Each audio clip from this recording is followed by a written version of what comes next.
જય હિન્દ વિદ્યાર્થી મિત્રો, ત્રિનેત્ર એકેડમીના ઓનલાઈન પ્લેટફોર્મ પર આપ સૌ મિત્રોનું હાર્દિક સ્વાગત છે. ટેટાટ સ્પેશિયલ વિજ્ઞાનની પાઠ્યપુસ્તક આધારિત પ્રશ્નોના મહાકુંભ સિરીઝની અંદર આજે ચોથો લેક્ચર છે. ધોરણ 10 નું પ્રકરણ 4. આજે આપણે અહીંયા પ્રશ્નોની ચર્ચા કરવાની છે, બરાબર? તો ચાલો શરૂઆત કરીએ. ધોરણ 10 પ્રકરણ 4 એટલે કે કાર્બન અને તેના સંયોજનો.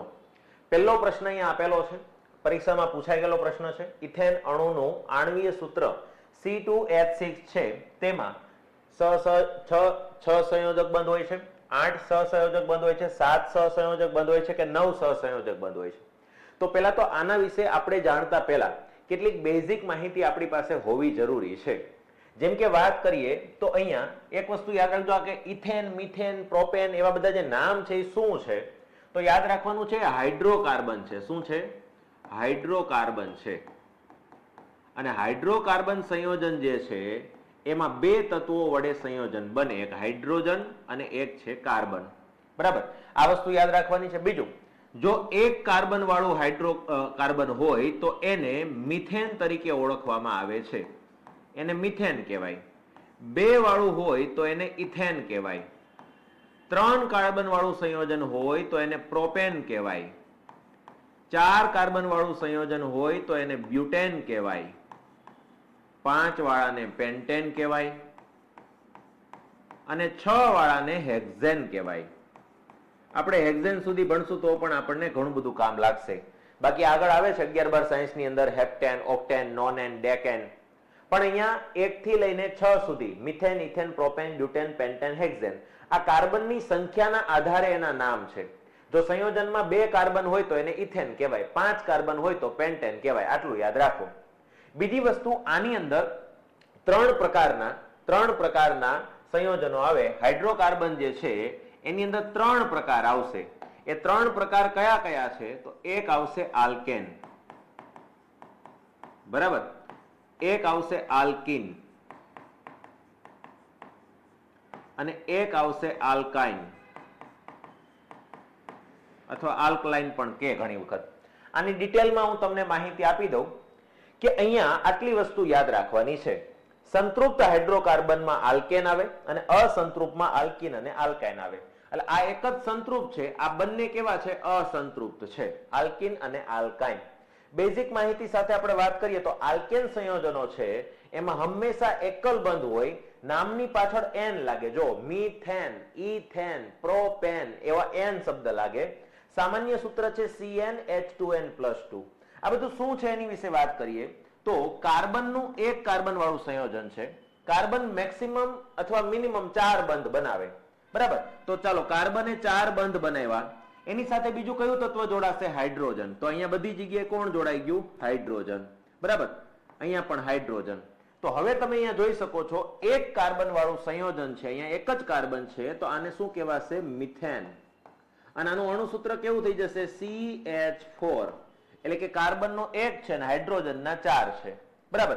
હવે અહીંયા તમે જુઓ તો નામની પાછળ શું લાગ્યું? N. સામાન્ય સૂત્ર પ્રમાણે જો CnH2n+2 એટલે કાર્બનની જેટલી સંખ્યા હોય એના ડબલ કરીને 2 ઉમેરો એટલે હાઇડ્રોજન મળી જાય. જો 1 ના ડબલ કેટલા? 2. 2 માં 2 ઉમેરો તો 4. તો હાઇડ્રોજન કેટલા થઈ ગયા? 4, બરાબર? આવી જ રીતે માની લો કે ઇથેન છે. હવે આપણે જે ઇથેનની ચર્ચા કરવાની છે એમાં કેટલા કાર્બન છે? 2. બધી જગ્યાએ સિંગલ બોન્ડ છે, બરાબર? તો જો કાર્બનની આસપાસ 4 બંધ બની ગયા, આ કાર્બન આસપાસ પણ 4 બની ગયા.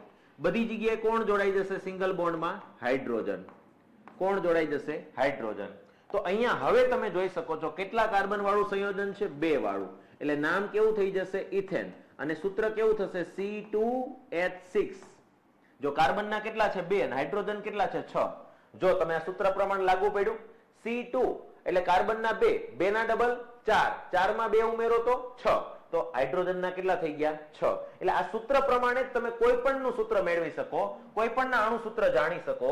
એક્ઝામ્પલ તરીકે આપણે વાત કરીએ તો દરેકના અણુસૂત્ર તમને ખબર પડી જાય. જેમ કે અહીંયા શું છે? કાર્બન 1 છે, 1 ના ડબલ 2, 2 માં 2 ઉમેરો એટલે 4. કાર્બનના કેટલા થશે? 2, 2 ના ડબલ 4, 4 માં 2 ઉમેરો તો 6. પ્રોપેન એટલે કાર્બનના કેટલા? 3, 3 ના ડબલ 6, 6 માં 2 ઉમેરો તો 8. બ્યુટેન એટલે કાર્બનના કેટલા? 4, 4 ના ડબલ 8, 8 માં 2 ઉમેરો તો 10. એટલે C4H10 એટલે પેન્ટેન નું સૂત્ર કેવું થશે હવે તમને આઈડિયા આવી ગયો C5 ડબલ કરીને 2 ઉમેરો એટલે 12 અહીંયા C6 ડબલ કરીને 2 ઉમેરો એટલે 14 તો કોઈ પણ નું સૂત્ર તમને ખ્યાલ આવી જશે બરાબર આની સાથે સાથે આપણા પ્રશ્નની જો ચર્ચા કરીએ તો ઇથેન ની અંદર કેટલા સહસંયોજક બંધ છે જોવાનું છે તો અહીંયા ઇથેન ની અંદર જોઈ શકો છો 1 2 3 4 5 6 ને 7 સહસંયોજક બંધ બન્યા કેટલા સહસંયોજક બંધ બન્યા 7 સહસંયોજક બંધ બને છે તો આવી રીતે અહીંયા આલ્કેન ની વાત કરીને આલ્કેન માં જો methane ethane propane butane pentane hexane આવી રીતે બધા આવશે આલ્કીન હોય આલ્કીન તો નામ ખાલી બદલાશે ઇન થઈ જશે અને C2H2N બરાબર એટલે કે કાર્બનના જેટલા હોય એના ડબલ કરવાના આમાં શું કરતા હતા ડબલ કરીને 2 ઉમેરતા હતા ઓલામાં ખાલી ડબલ કરવાના એમાં નામ કેવા થશે ઇથિન પ્રોપિન બ્યુટીન પેન્ટીન હેક્ઝિન એવી રીતે નામ થશે પણ એમાં જો ઇથિન થી શરૂઆત થશે એમાં મિથિન નહીં આવે 2 કાર્બન વાળાથી શરૂઆત થાય એવી જ રીતે આલ્કાઇન ની અંદર આયન પ્રત્યય લાગે એટલે કે અહીંયા જો CnH2n - 2 એટલે ડબલ કરીને 2 બાદ કરવાના ઇથાઇન પ્રોપાઇન બ્યુટાઇન પેન્ટાઇન હેક્સાઇન એવા નામ થઈ જશે બરાબર એટલે એના સૂત્રો પણ મેં અહીંયા લખી દીધા છે આટલી વસ્તુ આ કોષ્ટક જે છે એ તમારા માટે ખૂબ કામનું છે બેઝિક માહિતી આટલી યાદ રાખવાની છે આપણે બહુ ડિટેલમાં નહીં જઈએ તો આગળ ચાલશે પણ આપણને આટલું ખબર હોવી જોઈએ ધીરે ધીરે જેમ જેમ વસ્તુ આવતી જશે એમ આપણે બધી બીજી વસ્તુ પણ શીખવાડતા જઈશું અને આની સાથે સાથે એક વસ્તુ યાદ રાખજો કે આ મિથેન વિશે કે ભાઈ આ જે છે એ CNG અને બાયોગેસનો મુખ્ય ઘટક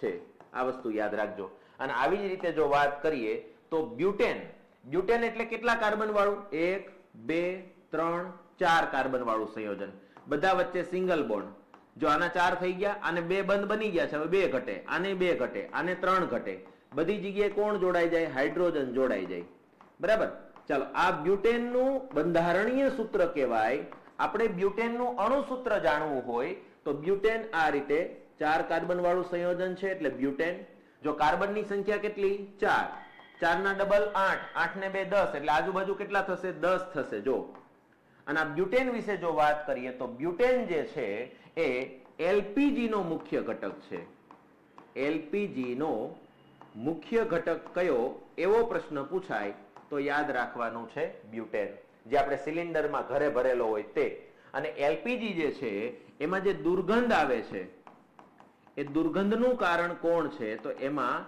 એક બીજો વાયુ ઇથાઇલ મર્કેપ્ટન નામનો વાયુ ભરેલો હોય છે જેના લીધે LPG માંથી દુર્ગંધ આવે છે એટલે ક્યારેક લીકેજ થાય તો આપણને આઈડિયા આવી જાય કે હવે અહીંયા દીવાસળી મૂકવાની નથી કે લાઇટર કરવાનું નથી નકર ફાટશે તો એ લીકેજ થાય તો એની ખ્યાલ આવી જાય માટે એમાં દુર્ગંધ વાળો એક વાયુ ઇથાઇલ મર્કેપ્ટન સાથે સાથે ઉમેરવામાં આવે છે પણ યાદ રાખજો LPG સિલિન્ડરમાં મુખ્ય ઘટક કયો છે બ્યુટેન તો આવા રોજિંદા જીવનમાં જે વસ્તુ આવતી હોય ને એ પણ આપણે અહીંયા જોઈ લીધી તો એક પ્રશ્નનું 360 ડિગ્રી બધી જ વસ્તુ આવી ગઈ અહીંયા બરાબર બેઝિક માહિતી બધી જ વસ્તુ આવી ગઈ અહીંયા ચાલો આગળ વાત કરીએ તો હવે બીજો પ્રશ્ન છે બ્યુટેનોન જો એ નામ કેવું થઈ ગયું બ્યુટેનોન ખાલી બ્યુટેન નહીં બ્યુટેનોન 4 કાર્બન ધરાવતું સંયોજન છે એ બધાને ખબર છે કે પેન્ટેન હોય તો 5 કાર્બન બ્યુટેન હોય તો 4 કાર્બન પ્રોપેન હોય તો 3 કાર્બન પણ એમાં કયો ક્રિયાશીલ સમૂહ હોય હવે ક્રિયાશીલ સમૂહ કોને કહેવાય તો આપણે જે સંયોજનો બનાવ્યા હતા હમણાં જેમ કે અહીંયા સંયોજન હતું તો અહીંયા હાઇડ્રોજન છૂટું પડી જાય અને એની જગ્યાએ કોઈ બીજું સંયોજન જોડાઈ જાય તો જે નવું સંયોજન જોડાય એને ક્રિયાશીલ સમૂહ કહેવાય એવા 4 ક્રિયાશીલ સમૂહ આપણે યાદ રાખવાના છે એ 4 ક્રિયાશીલ સમૂહ કંઈક આ રીતે છે ચાલો ધ્યાન આપજો ક્રિયાશીલ સમૂહમાં જો OH જોડાય નવું ક્રિયાશીલ સમૂહ જે જોડાય છે એમાં OH જોડાય તો એને આલ્કોહોલ કહેવાય નામની પાછળ ઓલ લાગે જેમ કે મિથેનોલ ઇથેનોલ પ્રોપેનોલ બ્યુટેનોલ પેન્ટેનોલ હેક્ઝેનોલ આવા નામ પડી જાય બરાબર એને આલ્કોહોલ ક્રિયાશીલ સમૂહ કહેવાય જો CHO જોડાય તો એને આલ્ડીહાઇડ કહેવાય આલ્ડીહાઇડ હોય તો આલ પ્રત્યય લાગે જો આ બધા પ્રશ્નો આમાંથી પૂછાઈ શકે છે મોસ્ટ આઈએમપી છે આલ પ્રત્યય લાગે મિથેનાલ ઇથેનાલ પ્રોપેનાલ બ્યુટેનાલ પેન્ટેનાલ હેક્ઝેનાલ આવા નામ પડી જાય બરાબર COOH જોડાય તો એનો મતલબ કાર્બોક્સિલિક એસિડ જોડાયું છે એમ કહેવાય એમાં પ્રત્યય તરીકે નામની પાછળ કયો શબ્દ લાગે? Oic acid, methanoic acid, ethanoic acid, propanoic acid, butanoic acid, pentanoic acid, hexanoic acid, આવા નામ પડી જાય. બરાબર. સી ડબલ બોન્ડ ઓ આવી રીતે જોડાય. બરાબર. સી ડબલ બોન્ડ ઓ આવી રીતે જોડાય તો એને કીટોન કહેવાય. શું કહેવાય? કીટોન કહેવાય. અને કીટોન જ્યારે જોડાય ત્યારે નામની પાછળ ઓન લાગે, એટલે મિથેનોન ને ઇથેનોન નહીં આવે. આની શરૂઆત યાદ રાખવાની છે કે હંમેશા કીટોનની શરૂઆત પહેલું સભ્ય જે છે એ પ્રોપેનોન એટલે 3 કાર્બન વાળાથી શરૂઆત થાય છે. આમાં 2 કાર્બન વાળું કે 1 કાર્બન વાળું સંયોજન બનતું નથી, કેમ કે મિનિમમ 2 કાર્બન જોઈએ, 3 કાર્બન જોઈએ, કેમ કે આવી રીતે માની લો કે 3 કાર્બન જે છે, બરાબર, તો એમાં અહીંયા ડબલ બોન્ડમાં ઓક્સિજન જોડાઈને આવી રીતે સંયોજન બનાવે. આવી રીતે મિનિમમ 1 સંયોજન બનાવવું હોય તો આવી રીતે બને, ઓછામાં ઓછો આવી રીતે બનશે. બરાબર. તો જો અહીંયા કીટોન જોડાઈ ગયો, અહીંયા કીટોન જોડાઈ ગયો. બરાબર. સી ડબલ બોન્ડમાં ઓ, તો મિનિમમ 3 કાર્બન વાળાથી શરૂઆત થાય એટલે પ્રોપેનોન, બ્યુટેનોન, પેન્ટેનોન, હેક્ઝેનોન આવા નામ પડી જાય. તો આ વસ્તુ તમારે ખાસ યાદ રાખવાની છે કે કયો ક્રિયાશીલ સમૂહમાં શું જોડાય, એનું નામ કેવું છે, પ્રત્યય તરીકે શું લાગે, ઉદાહરણ યાદ રાખવાના. તો અહીંયા જો શું કીધું? બ્યુટેનોન. બરાબર. અહીંયા આપણને કીધું છે બ્યુટેનોન. બ્યુટેનોન ની અંદર કયું ક્રિયાશીલ સમૂહ જોડાય છે? કીટોન ક્રિયાશીલ સમૂહ જોડાય છે. બરાબર. તો આ વસ્તુ તમારા માટે ખૂબ જ કામની છે. આ તમારે યાદ રાખવાનું છે. મોસ્ટ આઈએમપી છે. આના પ્રશ્નો અલગ અલગ રીતે કેવી રીતે પરીક્ષામાં પૂછાય એની આપણે ચર્ચા કરીએ. જો એક પ્રશ્ન, આ અલગ પ્રશ્ન છે. ખોરાક રાંધતી વખતે જો વાસણના તળિયા બહારથી કાળા રહી જાય છે, થઈ જાય છે, તો તેનો અર્થ શું છે? આપણે ઘણી વખત કુકર છે એ ચૂલા ઉપર મૂક્યું હોય તો નીચેથી કુકર આખું કાળું થઈ જાય. કાઠિયાવાડમાં મને એક શબ્દ યાદ છે કે કટેવાળો કરે, એટલે ઓલું લીપણ જેવું કરી નાખે, માટી લગાડી દે, એટલે માટી કાળી થઈ જાય, પછી એને ખંખેરી નાખે એટલે કુકર એકદમ સાફ થઈ જાય. બાકી કુકર કાળું કાળું થઈ જાય. આપણે ઓલા લગ્નમાં જે મોટા મોટા તપેલા હોય નીચેથી કાળા થઈ ગયા હોય, આવું શું કામ થાય છે? આપણે ગેસ ઉપર જ્યારે રાંધીએ છીએ ત્યારે તો કુકર કાળું નથી થતું, ત્યારે તો તપેલી કાળી નથી થતી, ન્યા કટેવાળો કરવો પડતો નથી. એનું કારણ હું તમને સમજાવું કે જ્યારે પણ કોઈ વસ્તુનું સંપૂર્ણ દહન થાય, સંપૂર્ણ દહન પ્રક્રિયા થાય, દહનની પ્રક્રિયા, ત્યારે યાદ રાખવાનું છે સંપૂર્ણ દહનની પ્રક્રિયા જ્યારે થશે તો એમાં વધુ ઓક્સિજન વપરાય. અને બીજી એક વસ્તુ યાદ રાખવાની છે, ઉત્પાદન શેનું થશે? તો ઉત્પાદન કાર્બન ડાયોક્સાઇડ થશે. દહનની પ્રક્રિયા દરમિયાન ઉત્પાદન કાર્બન ડાયોક્સાઇડ થશે. અને જ્યારે અપૂર્ણ દહન થાય તો આ પ્રક્રિયા દરમિયાન યાદ રાખવાનું છે ઓછો ઓક્સિજન વપરાય, ઓછો ઓક્સિજન વપરાય. અને આ પ્રક્રિયા દરમિયાન ઉત્પાદન શેનું થાય? તો યાદ રાખવાનું છે કાર્બન મોનોક્સાઇડ. અને મસ્ત મજાની વાત એ છે કે સંપૂર્ણ દહન દરમિયાન ઓછો ધુમાડો નીકળે, ઓછો ધુમાડો ઉત્પન્ન થાય. અને અપૂર્ણ દહન દરમિયાન વધુ ધુમાડો નીકળે. બરાબર. જ્યારે પૂરેપૂરું સળગે નહીં તો વધારે ધુવાડો નીકળે, પૂરેપૂરું સળગી જાય તો ધુવાડો નીકળશે નહીં, ઓછો ધુવાડો નીકળશે.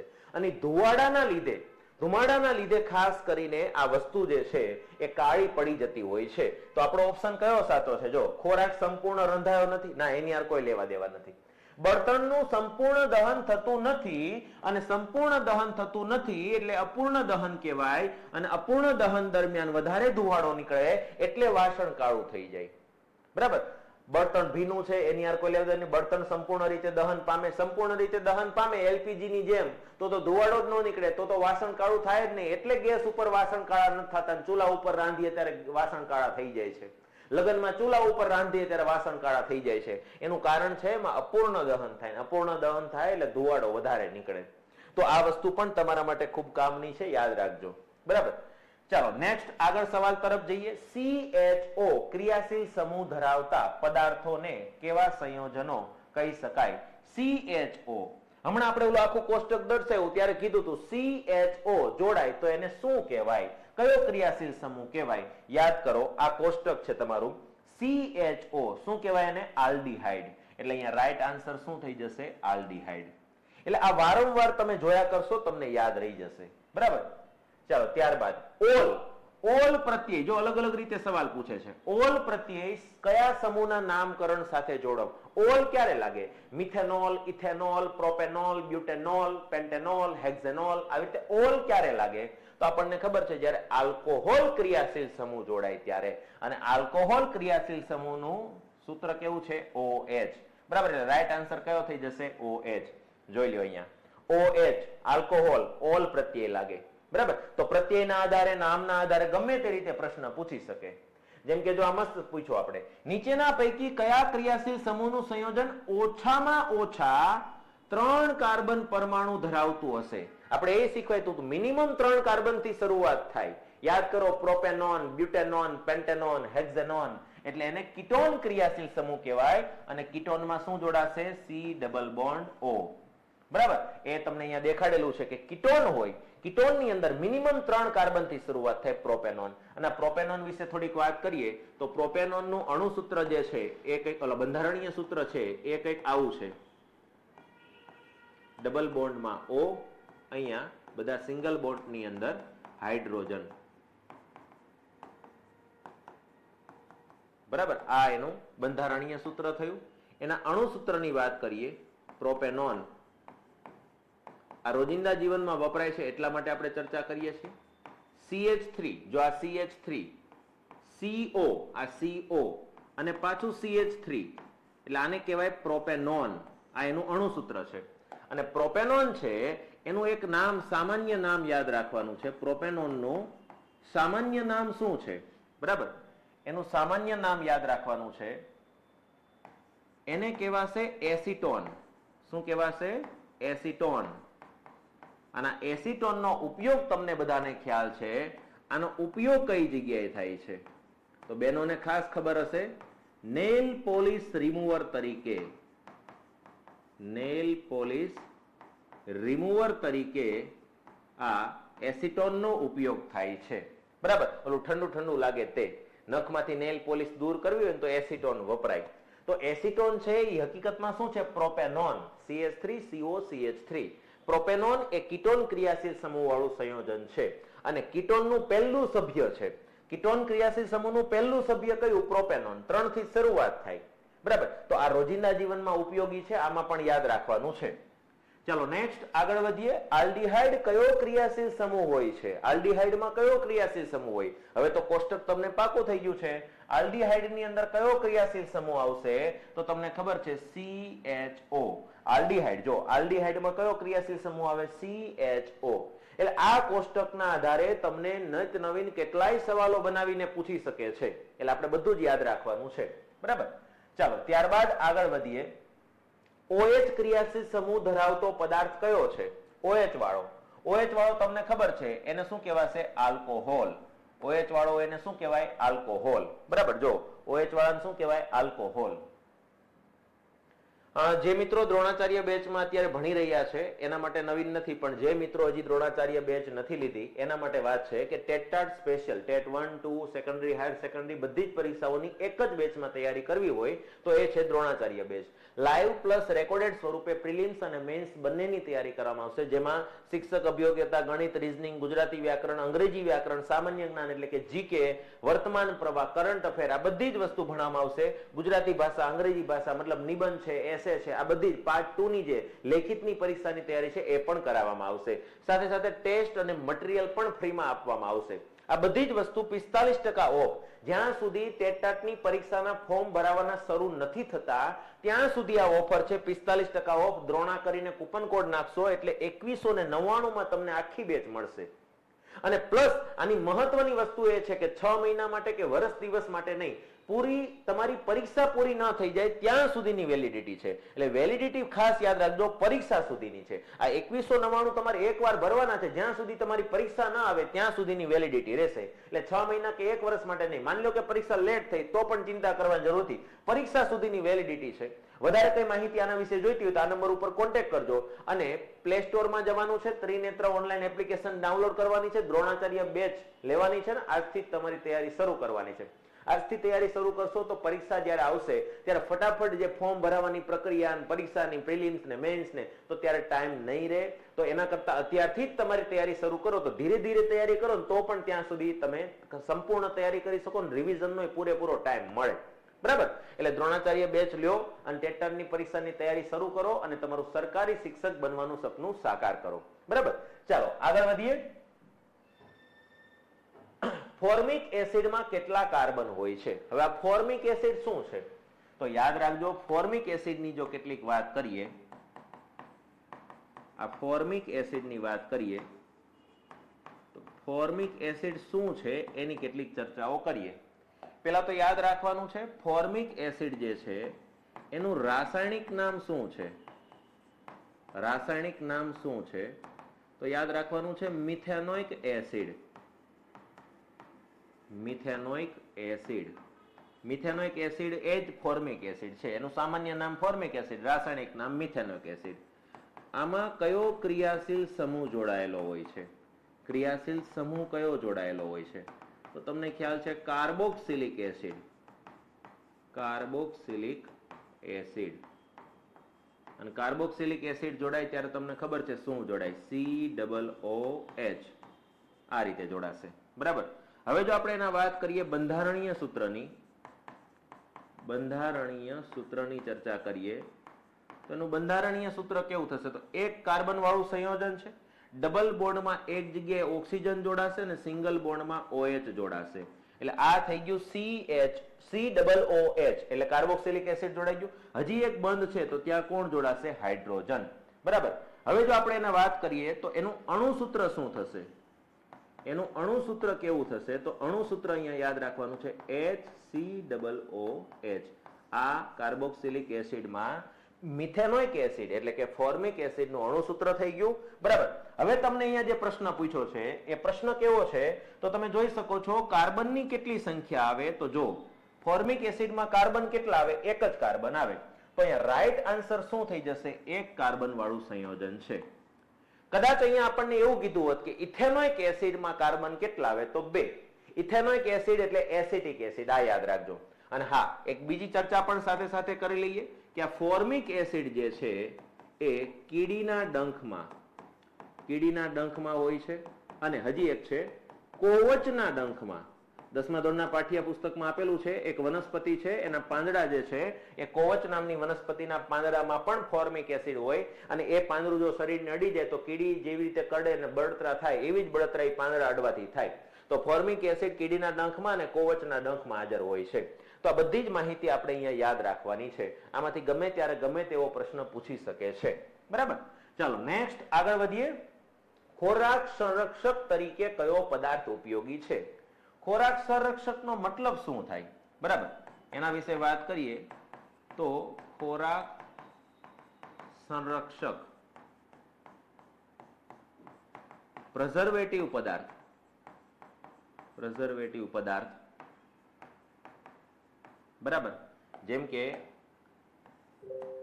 ખોરાકને લાંબો સમય સુધી બગડવા ન દે તેવો પદાર્થ એટલે ખોરાક પરિરક્ષક અથવા ખોરાક પ્રિઝર્વેટિવ કહી શકાય. બરાબર, એની અંદર યાદ રાખવાનું છે એમાં કોનો ઉપયોગ થાય છે તો ઇથેનોઇક એસિડ. Ethanoic acid. બરાબર, અને ઇથેનોઇક એસિડ છે એના વિશે વાત કરીએ તેનું સામાન્ય નામ શું છે?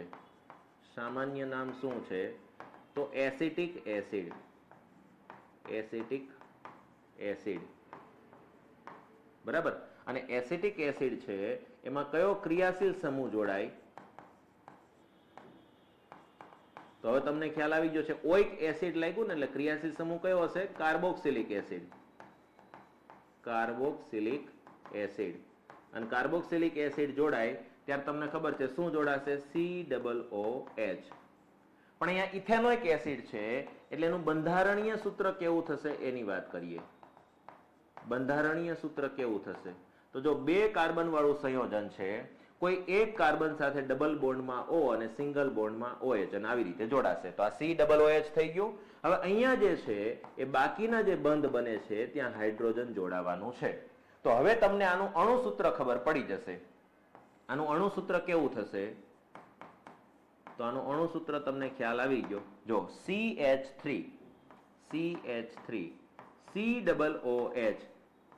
COOH બરાબર. અને આ જે છે એ યાદ રાખવાનું છે વિનેગરની અંદર હોય છે. વિનેગર એટલે કે સરકો કહેવાય. જે મેગી નૂડલ્સ મંચુરિયમમાં નાખો છો એમાં એસિટિક એસિડ હોય અથવા ઇથેનોઇક એસિડ હોય, આ આપણને ખબર છે. તો અહીંયા હવે તમે જો CH3COOH CH3COOH બરાબર. તો આવું સંયોજન તમને ક્યાં દેખાય છે? અહીંયા દેખાય છે. આ વિનેગર જે છે ને એ ખોરાકને લાંબા સમય સુધી સાચવી રાખવા માટે, જેમ કે લીંબુના અથાણા છે, કેરીના અથાણા છે, કંપનીમાં જ્યારે બનાવે તો લાંબા સમય સુધી બોક્સની અંદર, પેકેટની અંદર કે ડબ્બાની અંદર ભરી રાખવાના હોય, બગડી ન જાય, ફૂગ ન લાગે એ માટે ખાસ કરીને એ લોકો વિનેગર યુઝ કરતા હોય છે. એટલે વધારે ખાટું લાગે અને બીજી વસ્તુ લાંબા સમય સુધી કંઈ થાય નહીં. આપણા મમ્મી જે અથાણું બનાવે છે એમાં વિનેગર નથી નાખતા, એમાં તેલમાં ડુબાડી રાખે. તો તેલ પણ એક રીતે ખોરાક સંરક્ષક પદાર્થ જ છે. મીઠું પણ ખોરાક સંરક્ષક પદાર્થ જ છે. આપણી મમ્મી કેરીનું અથાણું બનાવે તો પેલા મીઠાવાળા પલાળશે એના ટુકડા કેરીના, પછી એને તેલમાં ડુબાડી રાખશે એટલે 2 વર્ષ સુધી 1 વર્ષ સુધી કાંઈ નહીં થાય. જો તેલ નીચે આવી ગયું, ટુકડા ઉપર આવી ગયા તો ઉપરથી ફૂગ લાગી જાય. એટલે આ વસ્તુ કેવી છે કે ખોરાક પરિરક્ષક તરીકે આપણે વિનેગરનો પણ ઉપયોગ કરી શકીએ, પણ આપણા મમ્મી સારી વસ્તુ તેલનો ઉપયોગ કરે, પણ કંપનીવાળાની મોંઘું પડે એટલા માટે વિનેગરનો યુઝ કરે, જે આપણે મેગી નૂડલ્સ મંચુરિયમ કે સલાડની અંદર નાખતા હોય તે. બરાબર. તો અહીંયા ખોરાક પરિરક્ષકની અંદર CH3COOH ઇથેનોઇક એસિડ એટલે કે એસિટિક એસિડનો ઉપયોગ થાય છે. એસિટિક એસિડ ક્યાં આવે? વિનેગરમાં. ચાલો, મસ્ત મજાની વસ્તુ ખબર પડી. ઇથેનોઇક એસિડનું સામાન્ય નામ શું છે? લ્યો, હમણાં જ આપણે ભણી ગયા. બરાબર. હવે તમને ખબર છે ઇથેનોઇક એસિડનું સામાન્ય નામ શું છે? Acetic acid. તો આવી રીતે પણ સવાલ પૂછાઈ શકે. ફોર્મિક એસિડ છે એ તમને ખબર છે મિથેનોઇક એસિડનું સામાન્ય નામ છે. ચાલો, CH3CH2OH આલ્કોહોલ ક્રિયાશીલ સમૂહ છે. એમાં આલ્કલાઇન KMnO4 પોટેશિયમ પરમેંગેનેટ કહેવાય, KMnO4. CH3COOH ક્રિયાશીલ સમૂહ KMnO4 કઈ રીતે વર્તે છે? આમાં KMnO4 જે છે ઉદ્દીપકનું કામ કરે છે. પણ જો શું થયું તો અહીંયા તમે જોઈ શકો છો, પહેલા અહીંયા એક જ ઓક્સિજન હતો એટલે કે OH હતું, એમાંથી COOH થઈ ગયું એટલે ઓક્સિજન ઉમેરાણું. અને ઓક્સિજન ઉમેરાય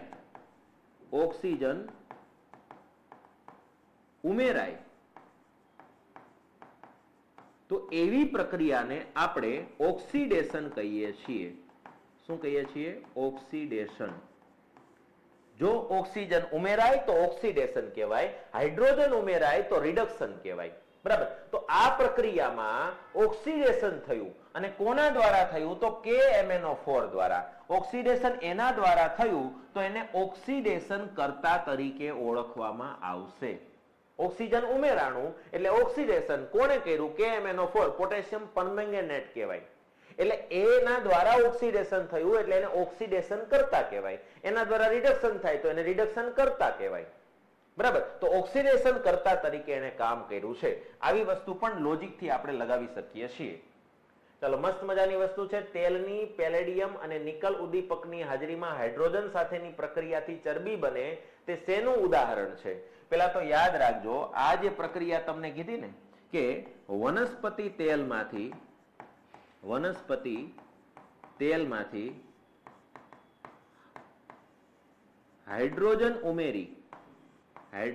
ઉમેરી એમાંથી યાદ રાખજો વનસ્પતિ ઘી તૈયાર કરવામાં આવે છે. વનસ્પતિ ઘી તૈયાર કરવામાં આવે છે. વેજીટેબલ ઘી. વેજીટેબલ ઓઇલમાંથી વેજીટેબલ ઘી બનાવે તો એમાં હાઇડ્રોજન ઉમેરવું પડે. અને હાઇડ્રોજન ઉમેરવાની પ્રક્રિયા, ઓલું ઓક્સિજન ઉમેરવું એટલે ઓક્સિડેશન. તો હાઇડ્રોજન ઉમેરવાની જે પ્રક્રિયા છે એને હાઇડ્રોજીનેશન કહેવાય છે. હાઇડ્રોજીનેશન. અને હાઇડ્રોજીનેશન મતલબ હાઇડ્રોજન ઉમેરવાની પ્રક્રિયા. તો હાઇડ્રોજન ઉમેરાણું એટલે હાઇડ્રોજિનેશન. વનસ્પતિ ઘીની બનાવટમાં હાઇડ્રોજિનેશનનો ઉપયોગ થાય. પણ આ જે પ્રક્રિયા છે એને કેવી પ્રક્રિયા કહેવાય? તો યાદ રાખવાનું છે, આ પ્રક્રિયાને યોગશીલ પ્રક્રિયા કહેવાય છે. કેવી પ્રક્રિયા કહેવાય છે? યોગશીલ પ્રક્રિયા. એટલે આપણું જે ડાલડા ઘી બનાવવાની પ્રોસેસ છે એ હાઇડ્રોજિનેશનની પ્રક્રિયા છે. એટલે સાચો જવાબ આવશે યોગશીલ પ્રક્રિયા. આને કહેવાય યોગશીલ પ્રક્રિયા. તો આ વસ્તુ પણ યાદ રાખવાની છે કે વનસ્પતિ તેલમાંથી વનસ્પતિ ઘી બનાવવા માટે શેનો ઉપયોગ થાય છે? તો હાઇડ્રોજનનો ઉપયોગ થાય છે. બરાબર. ચાલો નેક્સ્ટ. નીચેનામાંથી કયું સંતૃપ્ત સંયોજન છે? યાદ કરો, સંતૃપ્ત સંયોજન. સંતૃપ્તમાં કોણ આવે? આલ્કેન. આલ્કેનના નામની પાછળ શું લાગે? એન. બરાબર. તો હવે તમે જોઈ શકો છો અહીંયા કયા કયા નામની પાછળ એન લાગ્યું. જો પ્રોપેન એટલે આમાં એન લાગ્યું, પ્રોપીન આમાં એન ન લાગ્યું, પ્રોપાઇન આઇન લાગ્યું એટલે આ પણ નહીં આવે, ક્લોરોપ્રોપેન એન લાગ્યું, બસ આ પણ આવશે. તો બે જગ્યાએ એન લાગ્યું. સંતૃપ્ત હાઇડ્રોકાર્બન છે એ તમને ખબર છે, સંતૃપ્તની અંદર સંતૃપ્ત હાઇડ્રોકાર્બનમાં હંમેશા કોનો સમાવેશ થાય છે? આલ્કેનનો. આલ્કેન સંયોજનમાં નામની પાછળ શું લાગે છે? એન. એટલે એન લાગતું હોય એ બધા આલ્કેન, આલ્કેન હોય તો સંતૃપ્ત. એની સિવાયના બધા જ કેવા આવશે? યાદ રાખવાનું છે અસંતૃપ્તમાં. તો પહેલું અને ચોથું આ બંને આલ્કેન સંયોજન છે અને બંને સંતૃપ્ત સંયોજન કહેવાય. પહેલું અને ચોથું ક્યાં આપેલું છે? બરાબર, 1 અને 4 પ્રોપેન. 1 અને 4 અહીંયા આપેલું નથી. અહીંયા યાદ રાખજો 1 અને 4 સાચો જવાબ આવશે. બરાબર. તો હું તમને સુધારો કરી આપું છું. 1 અને 4 વાળું આ જવાબ સાચો થશે. બરાબર. અહીંયા ખાસ વસ્તુ યાદ રાખવાની છે, 1 અને 4 જ આવશે. 1 અને 4 વાળું અહીંયા નતું એટલે આપણે અહીંયા કરી નાખ્યું. પ્રિન્ટિંગ મિસ્ટેક છે તો ધ્યાન રાખજો આ. બરાબર. તો આ સંતૃપ્ત હાઇડ્રોકાર્બન આવે તો આલ્કેન સંયોજનો જ આવશે. આ વસ્તુ ખાસ યાદ રાખવાની છે. બાકી પ્રોપીન ને પ્રોપાઇન ને એ બધું આમાં આવશે નહીં. ચાલો, મસ્ત મજાનું છે. બ્યુટેનોઇક એસિડ નું સાચું બંધારણીય સૂત્ર. પેલા તો બ્યુટેનોઇક એસિડ છે એટલે કાર્બનની સંખ્યા કેટલી હશે? બ્યુટેન શબ્દ આવ્યો, કાર્બનની સંખ્યા કેટલી હશે? તો આપણને ખબર છે 4 હશે. બરાબર. તો 4 કાર્બન છે આમાં. હા, આમાં 4 કાર્બન છે. ના, આમાં તો 5 કાર્બન આવી ગયા એટલે આ શક્ય નથી. આમાં 4 છે, આમાંય 4 છે. ચાલો, બીજું શું જોવાનું છે? તો ક્રિયાશીલ સમૂહ કયો હશે? ક્રિયાશીલ સમૂહ કયો જોડાવાનો છે? તો તમને ખબર છે બ્યુટેનોઇક એસિડ એટલે COOH જોડાય. શું જોડાય? COOH જોડાય. તો અહીંયા જો COOH છે. હા છે, COOH આમાં છે. આમાં તો OH છે, COOH છે, પણ અહીંયા બંધ જો આની આસપાસ બંધ. આ તો આમે કેન્સલ થઈ ગયું. 5 બંધ વાળું. 5 બંધ ક્યારે કાર્બન બનાવે જ નહીં. આમાં COOH નથી, ખાલી OH છે. OH એટલે તો આલ્કોહોલ કહેવાય. આ નહીં આવે. આમાં COOH છે અને આમાં COOH છે. બરાબર. પણ હવે તમે અહીંયા જુઓ તો અહીંયા ડબલ બોન્ડ આવી ગયો. શું આવી ગયું? Double bond. અને અહીંયા મિથેનોઇક એસિડ છે એમાં ત્યાં ડબલ બોન્ડ આવશે નહીં. ડબલ બોન્ડ આવશે તો એ બધું વિખાઈ જશે. બરાબર. એટલે એ મેળ આવશે નહીં. તો સાચું સૂત્ર કયું થશે? ડી વાળું. આ જવાબ સાચો છે બ્યુટેનોઇક એસિડ નો. બ્યુટેનોઇક એસિડ એટલે 4 કાર્બન વાળું સંયોજન ને કોઈ પણ એક જગ્યાએ COOH જોડાયેલું હોય. બરાબર. આમાંય COOH જોડાયેલું છે પણ અહીંયા ડબલ બોન્ડ આવી ગયો. આપણે બધા સિંગલ બોન્ડ જોઈએ છીએ. બરાબર. એટલા માટે અહીંયા આ સૂત્ર સાચું થશે. તો આવા કેટલાક વાર સવાલ પૂછાઈ જતા હોય છે. વિનેગર શેનું દ્રાવણ છે? વિનેગર એટલે સરકો. હમણાં ઓલું મેગી નૂડલ્સ, મંચુરિયમ, કેરીના અથાણા, લીંબુના અથાણાની વાત કરી. ખોરાક સંરક્ષણ તરીકેનો ઉપયોગ થાય છે. ઇથેનોઇક એસિડ હોય જેને એસિટિક એસિડ કહેવાય. એસિટિક એસિડ તો બધી જગ્યાએ છે, પણ આલ્કોહોલમાં 50 થી 60% એસિટિક એસિડ હોય તો એને વિનેગર કહેવાય. કે પછી 5 થી 8% હોય તો, પાણીમાં 5 થી 8% હોય તો. બરાબર. તો અહીંયા સાચો જવાબ આવશે. આ વારંવાર પરીક્ષામાં પૂછાઈ ગયેલો પ્રશ્ન છે. વિનેગર જે છે એ પાણીમાં 5 થી 8% એસિટિક એસિડનું પ્રમાણ હોય તો એને વિનેગર તરીકે ઓળખવામાં આવે છે. એને બીજી રીતે આપણે સરકો પણ કહી શકીએ છીએ. તો અહીંયા રાઈટ આન્સર શું થઈ જશે? સી. અને આ સીધું યાદ રાખી લેવાનું છે. પાણીમાં 5 થી 8% એસિટિક એસિડ હોય એને વિનેગર કહેવાય. બાકી પ્યોર એસિટિક એસિડ મોઢામાં ન નાખી શકાય. બરાબર. ચાલો નેક્સ્ટ. પેન્ટેન C5H12 કેટલા સહસંયોજક બંધ બનાવે છે? ચાલો આપણે ચેક કરી લઈએ. હવે તમને બનાવતા આવડે છે. પેન્ટેન એટલે કેટલા કાર્બન વાળું સંયોજન? 5 કાર્બન વાળું સંયોજન. બધી જગ્યાએ કેવા બંધ આવશે? સિંગલ બોન્ડ આવશે. હવે આને કેટલા બંધ ઘટે? 4 બનાવવા હોય તો 3 ઘટે, આને 2 જ ઘટે, આને 2 જ ઘટે, આને 2 જ ઘટે, આને 3 ઘટે. આ બધી જગ્યાએ કોણ જોડાઈ જશે? હાઇડ્રોજન જોડાઈ જશે. ચાલો, બધી જગ્યાએ કોણ જોડાઈ ગયું? હાઇડ્રોજન જોડાઈ ગયું. બરાબર. તો અહીંયા તમે જોઈ શકો છો કાર્બનની સંખ્યા કેટલી છે? 5. એટલે આને શું કહેવાશે? પેન્ટેન. 5 કાર્બન વાળું સંયોજન. C5 5 ના ડબલ 10 ને 2 12. એટલે 12 હાઇડ્રોજન થઈ ગયું C5H12. સહસંયોજક બંધ કેટલા છે? જો 1 2 3 4 5 6 7 8 9 10 11 12 13 14 15 16 સહસંયોજક બંધ આવ્યા. તો અહીંયા રાઈટ આન્સર શું થઈ જશે? 16. આવી રીતે તમને કોઈનો સવાલ પૂછાય તો તમને ખ્યાલ આવી જવો જોઈએ કે એમાં સહસંયોજક બંધ કેટલા આવશે. આપણો પહેલો સવાલ પણ આ જ ટાઈપનો હતો. બરાબર. ચાલો, આલ્કલાઇન ની સમાનધર્મી શ્રેણીનું પ્રથમ સભ્ય કયું? આલ્કલાઇન એટલે તમે બીજી રીતે અને આલ્કાઇન પણ બોલી શકો છો. આલ્કાઇન.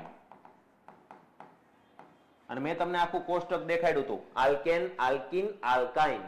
બરાબર. તો આલ્કાઇન જે છે એના વિશે વાત કરીએ તો આ આલ્કાઇન સંયોજન છે. આઇન પ્રત્યય લાગે. પહેલું સંયોજન કયું છે? જો ઇથાઇન. એમાં મિથાઇન બિથાઇન આવે નહીં. તો ઇથાઇન એ એનું પહેલું સભ્ય છે. એટલે રાઈટ આન્સર શું થઈ જશે? ઇથાઇન. કદાચ એવું પૂછે કે આલ્કિન નું પ્રથમ સભ્ય કોણ? તો ઇથિન. આલ્કેન નું પ્રથમ સભ્ય કોણ? તો મિથેન.